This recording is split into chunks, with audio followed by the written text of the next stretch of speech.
तो गाइस कैसे हैं आप सब लोग। गॉड स्लेयर की एपिसोड 15 के साथ हाजिर हूँ। तो लास्ट एपिसोड के एंड पे हमने देखा था किचन सेक्टर की लड़की जो कि इलेक्ट्रिक पावर को यूज कर सकती है, जानविंग के ऊपर अटैक करती है, जिसकी वजह से जानविंग जख्मी होकर नीचे गिर जाती है। वो उसे कहती है क्योंकि तुम हम लड़कियों की तरह एक लड़की हो, पर तुम एक कल्टीवेटर हो, इसी वजह से मैं तुम्हारे पर तरस खाती हूँ और तुम्हें छोड़ देती हूँ कि तुम्हें हमें ज्वाइन करना होगा। अगर एक बार तुमने हमें ज्वाइन कर लिया तो उसके बाद तुम अपने लिए जितने चाहे उतने मेल डिसाइपल्स को रख सकती हो, उन सभी को अपना गुलाम बनाकर रख सकती हो। यहाँ पर वाकई में तुम्हारे जैसी एक पावरफुल लड़की को नहीं मारना चाहती। जानविंग फिर से उठकर खड़ी हो जाती है और उसके ऊपर अटैक करने के लिए आगे बढ़ती है और कहती है दुनिया में सिर्फ और सिर्फ इस लड़के के ऊपर भरोसा करती हूँ और किसी के ऊपर भी नहीं, इसी वजह से तुम मेरे रास्ते से हट जाओ, मैं तुम्हें कभी भी ज्वाइन नहीं करूंगी। वो लड़की भी आगे हंसना शुरू कर देती है और कहती है तो इसका मतलब यह है कि तुम्हें जिंदा नहीं रहना, अब तुम मरना चाहती हो। और वो अपनी पावर्स को रिलीज करती है और भी ज्यादा इलेक्ट्रिक पावर्स को गैदर करती है अपने हाथ में। इसके साथ ही वो जानविंग के ऊपर एक बहुत ही पावरफुल थंडरबोल्ट गिराती है, जिससे उसे एक बिजली का बहुत ही पावरफुल झटका लगता है। वो ऊपर की तरफ देखती है और कहती है अब क्या मुझे यहाँ पर अपनी बॉडी की सील को अनसील करना होगा? अगर मैं यहाँ पर अपनी पावर्स को अनसील करूंगी इसको आसानी से तो हरा सकती हूँ, लेकिन लूली को इस बारे में पता चल जाएगा, उसे पता चल जाएगा कि मैं क्या हूँ। उसी वक्त तुम्हारा लूली भी भागता हुआ उसके पास आ जाता है और उसे कहता है ये तो बहुत ही जल्दी हो जाएगा, अभी तुम्हें गिव अप करने की जरूरत नहीं है, अभी मैं यहाँ पर हूँ। भी काफी ज्यादा खुश हो जाती है और कहती है शुक्र है कि तुम भी यहीं पर हो। लूली ने अपनी जैकेट को उतार कर अपने हाथों के ऊपर लपेट लिया होता है। उसने एक मैन मेड लाइटनिंग रॉड बनाई होती है। जब वो थंडरबोल्ट उसके ऊपर गिरता है तो वो अपने हाथ में रखी हुई रॉड के साथ उस लाइटनिंग बोल्ट को उसके अंदर एब्जॉर्ब कर लेता है। उसके साथ उसको वो डिफ्लेक्ट कर सकता है क्योंकि ये लाइटनिंग रॉड लाइटनिंग को डिफ्लेक्ट कर सकती है। ये देखकर वो लड़की भी काफी ज्यादा हैरान होती है। लूली उस लाइटनिंग रॉड की मदद से लाइटनिंग को अपने हाथ के जरिए से ग्राउंड के अंदर ट्रांसमिट कर रहा था ताकि वो लाइटनिंग बोल्ट उसके ऊपर ना गिरे। जानविंग भी इस बात से काफी ज्यादा खुश हो जाती है और कहती है ये तो बहुत ज्यादा आसान था, हमने तो इसकी लाइटनिंग का तोड़ निकाल लिया। वो लड़की काफी ज्यादा गुस्से में होती है और कहती है ऐसा पॉसिबल नहीं है, तुम लोगों ने ऐसा कैसे किया? जानविंग से कहता है चलो हम दोनों मिलकर अटैक करते हैं। जानविंग भी बहुत ज्यादा खुश हो जाती है और कहती है हाँ क्यों नहीं, चलो मिलकर अटैक करते हैं। वो दोनों ही उसके सामने साइड पर हो जाते हैं, दोनों एक एक साइड के ऊपर से उसके ऊपर अटैक करने के लिए आगे बढ़ते हैं। तरफ से हमारी जानविंग आगे बढ़ती है, अपनी फिजिकल स्ट्रेंथ को यूज करते हुए ग्राउंड के ऊपर एक जबरदस्त किक मारती है, जिससे वो हवा में ऊपर की तरफ जंप करती है और फिर साथ ही वो उसे किक मारने के लिए रेडी होती है। लेकिन जैसे वो उसे वहाँ पर किक मार रही होती है उसी वक्त वो लड़की अपने सामने इलेक्ट्रिसिटी से बना हुआ एक केज बनाती है, जिसे वो थंडर नेट का नाम लेती है। जानविंग की किक उसके थंडर नेट के साथ टकराती है, लेकिन जानविंग उसके थंडर नेट को तोड़ नहीं पाती। सेम उसी वक्त हमारा लूली पीछे वाली साइड से करीब पहुंच जाता है। हमारा लूली अपनी ब्लड की पावर को यूज करते हुए अपने हाथ को तलवार की तरह बना लेता है और उस लड़की का एक बाजू काट देता है, जिससे वो लड़की वहीं पर खड़ी खड़ी जोर जोर से चिल्लाना शुरू कर देती है। वो वहाँ पर जोर जोर से चिल्ला रही होती है और अपने कटे हुए बाजू को हाथ रख के खड़ी होती है। उसी वक्त जानविंग दूसरी साइड से उसके ऊपर अटैक करने के लिए आगे बढ़ती है। तो उसे लगता है कि अब इसे अपनी शील्ड को यहाँ पर क्रिएट नहीं कर पाएगी, उसे मारना काफी ज्यादा आसान होगा। लेकिन जैसे वो उसके करीब पहुंचती है वो लड़की कहती है तुम तो बहुत बड़ी बेवकूफ हो, ये सब कुछ जानबूझकर किया, मैंने अपने बाजू को सैक्रिफाइस इसलिए किया ताकि तुम मेरे करीब आ सको और मैं तुम्हें मार सकूं। ऐसी हमारी जानविंग उसकी बॉडी के करीब पहुंचती है। वो अपनी उंगली को सामने की तरफ करते हुए अपनी इलेक्ट्रिसिटी को उसकी बॉडी के आर पार कर देती है और उसकी बॉडी में एक सुराख हो जाता है। इससे जानविंग को एक बहुत बड़ा झटका लगता है। जानविंग कहती है ऐसे कैसे हो सकता है, मैं इतनी बड़ी स्टूपिड कैसे हो सकती हूँ, मैं इस लड़की के हाथों से मरने वाली हूँ। वहीं पर नीचे गिर जाती है, जबकि दूसरी लड़की वहाँ पर बहुत ज्यादा खुश हो रही होती है। वो जोर जोर से हंस रही होती है कि उसने यहाँ पर एक को मार दिया है। फिर साथ ही वो अपने बाजू कटे हुए बाजू को लेकर वहीं पर बैठ जाती है। उसका बहुत सारा ब्लड बह रहा होता है। वो जोर जोर चिल्ला रही होती है बहुत ज्यादा दर्द हो रहा है, ये तो बहुत ज्यादा दर्द कर रहा है। साथ ही वो कहती है सेंट प्लीज सेंट जल्दी से यहाँ पर आओ और मुझे हील करो, मुझे बहुत ज्यादा दर्द हो रही है। साउथी जल्दी से भागता हुआ जानविंग की तरफ आगे बढ़ता है, जबकि उसी वक्त वो लड़की अपने इलेक्ट्रिक अटैक के साथ उसके ऊपर भी अटैक करती है।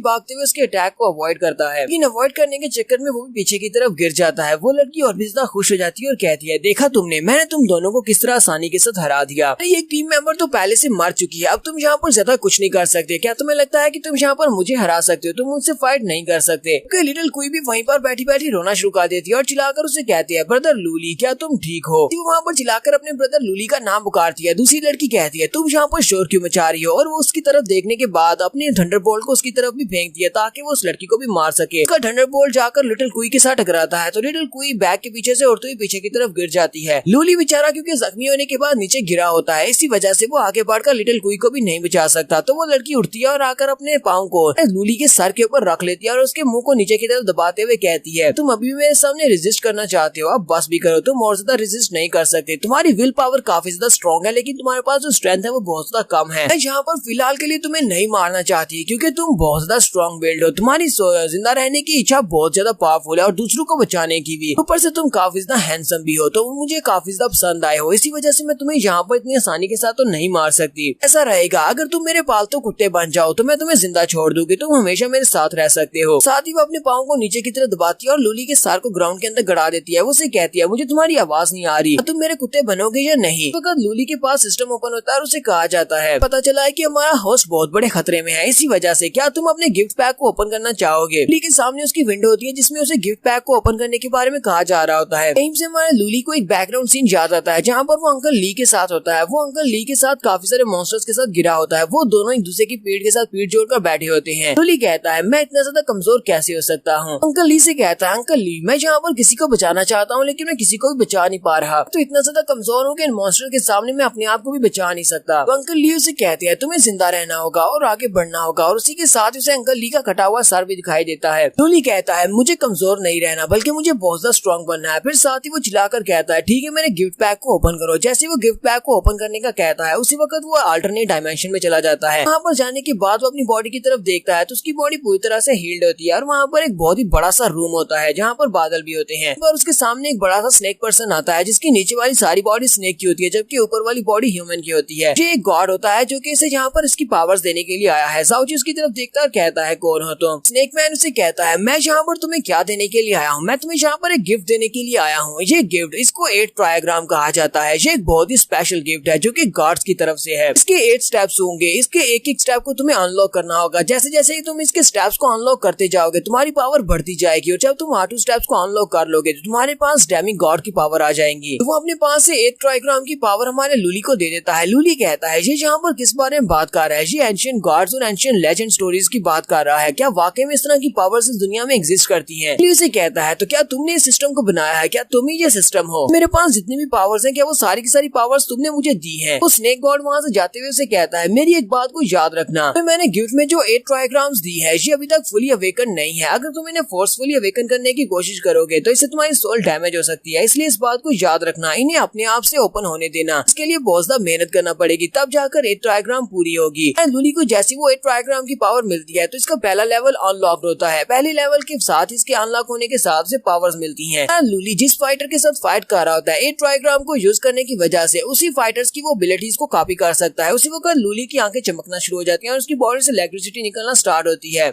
लूली वहाँ पर 8 ट्रायग्राम को एक्टिवेट करता है। जितने भी पावरफुल दूसरे लोग होते हैं उन सभी को इस बारे में पता चल जाता है, उन्हें महसूस हो जाता है। तो इस एरिया के सबसे ज्यादा करीब ओरिजिन सेक्टर की सैंडर्स होती है। सैंडर्स अपने बिस्तर के ऊपर बड़े आराम से लेटी होती है जबकि बहुत सारे मर्द उसके सामने सर झुकाकर खड़े होते हैं और एक लड़की उसके सामने अंगूर लेकर बैठी होती है। इसको उसी वक्त महसूस होता है जैसे किसी ने पावर्स को अनलॉक किया होता है। वो अपने हाथ में अंगूर लेकर बैठी होती है। उसी वक्त वो अंगूर को पिंच करके तोड़ देती है और जल्दी से उठकर नीचे उतरती है और बाहर की तरफ जाना स्टार्ट करती है। सभी लोग उसके सामने अपने सर झुका देते हैं जैसे कि वो उसे अपनी गार्ड मान रहे हो। सेंट बड़ी स्पीड के साथ वहाँ से उड़ जाती है क्योंकि वो जाउची की तरफ जा रही है। उसे महसूस हो गया है कि जाउची के पास 8 ट्रायग्राम की पावर्स हैं। इन पर कुछ और लोगों को भी दिखाते हैं जो कि अगरबत्तियां जलाकर एक बड़ी सी मूर्ति के सामने बैठे होते हैं। उन्हें भी महसूस होता है कि किसी ने 8 ट्रायग्राम की पावर्स को एक्टिवेट किया है। वो अपने लोगों से कहती हैं हमें साइंस मिल रहे हैं कि भविष्यवाणी सच होने वाली है। 8 ट्रायग्राम की पावर्स अनलॉक हो चुकी है, चलो जल्दी से वहाँ पर चलते हैं और जाकर उस पावर्स को ले लेते हैं। उसे ढूंढना होगा जिसके पास भी ये पावर्स हैं। हाई गॉड यानी कि लॉर्ड वूजी साई का सीन भी दिखाते हैं। वो भी अपनी चेयर के ऊपर बड़ी आराम से बैठा होता है। वो कहता है तो उस बुढ़े आदमी ने वाकई में अपनी पावर्स को एक छोटे लड़के को दे दिया है। वूजी साई कहता है काश ये 8 ट्रायग्राम की पावर्स मेरे पास होती, मैं इनको सही तरह से यूज कर सकता था। सर्वाइवर आर्मी के लीडर को भी दिखाते हैं जो कि इकलौता एस रैंक का हीरो है इस पूरे के पूरे एरिया में। तभी ये बात महसूस होती है। वो भी कहता है लगता है कि कुछ बहुत ही अजीब होने वाला है, इस फीलिंग से तो मुझे भी डर महसूस हो रहा है। नेक्स्ट सीन में फिर से फाइटिंग एरिया का दिखाया जाता है। लूली जब 8 ट्रायग्राम की पावर्स को एक्टिवेट करता है तो उसकी बॉडी से बहुत सारी इलेक्ट्रिसिटी निकलना स्टार्ट होती है। लड़की भी जल्दी से जंप करते हुए पीछे की तरफ फट जाती है और उसे कहती है ऐसा कैसे हो सकता है, ये बिल्कुल इम्पॉसिबल है। तो हमारा साउची उसके पाँव से नीचे से निकलकर ऊपर हवा में उड़ना स्टार्ट करता है और साथ ही वो इलेक्ट्रिक थंडर को क्रिएट करता है और वो बहुत सारे थंडर बोल्ट्स क्रिएट कर लेता है। अब उसकी आंखें बहुत ज्यादा चमक रही होती हैं। अब तो ये यहाँ पर पूरी तरह से थोर बन चुका है। वो लड़की बहुत ज्यादा घबरा जाती है और कहती है ऐसा कैसे हो सकता है, तुम तो मेरी तरह की सेम पावर्स को कंट्रोल कर रहे हो। मेरे पास भी पर्पल लाइटनिंग की पावर है जबकि तुम्हारे पास भी लाइटनिंग की पावर है। अपनी थंडर लाइटनिंग के साथ ही हमारे लूली के ऊपर अटैक करती है जबकि हमारा लूली भी अपने हाथ को सामने की तरफ करते हुए अपनी थंडर इलेक्ट्रिसिटी को रिलीज करता है और उसकी पर्पल लाइटनिंग को बड़ी आसानी से ब्लॉक कर लेता है और उसको डिस्ट्रॉय कर देता है। वहाँ से वो लड़की और भी ज्यादा हैरान होती है और कहती है कि पावर्स तो मुझसे भी बहुत ज्यादा है और इसकी पावर्स का प्रेशर मुझे यहाँ पर सुप्रेस कर रहा है। लूली बड़ी स्पीड के साथ थंडर की स्पीड के साथ उसके पीछे वाली साइड पर आ जाता है और उसे कहता है अब तुम्हें मुझसे कौन बचाएगा। वो उसकी पीठ में एक जबरदस्त पंच मारता है। जैसे ही वो उसे पंच मारता है उसकी बॉडी के अंदर बहुत सारी इलेक्ट्रिसिटी जाती है और इसी इलेक्ट्रिसिटी के उसकी बॉडी के अंदर जाने के बाद उसके इंटरनल ऑर्गन्स डैमेज हो जाते हैं। तो हमारा लूली वहीं पर उसके ऊपर काफी सारे अटैक्स करता है जिसकी वजह से वो लड़की जख्मी होकर वहीं पर ग्राउंड के ऊपर गिर गिर जाती है और बहुत ज्यादा जख्मी हो जाती है और दोबारा उठ नहीं पाती। तो हमारा लूली कहता है मैंने जहाँ पर 8 ट्राइग्राम की पावर को सिर्फ 3 सेकंड्स के लिए यूज किया और मैं पहले से अपनी पावर्स को एग्जॉस्ट कर चुका हूँ, अब मैं और ज्यादा अपनी पावर्स को यूज नहीं कर पाऊंगा। तो यहाँ पर हम लोग अपनी एपिसोड 15 का एंड करेंगे। एपिसोड की एक्सप्लेनेशन अच्छी लगी हो तो कमेंट करके जरूर बताइएगा। चैनल को सब्सक्राइब कर दे, वीडियो को लाइक और शेयर कर दें। शुक्रिया।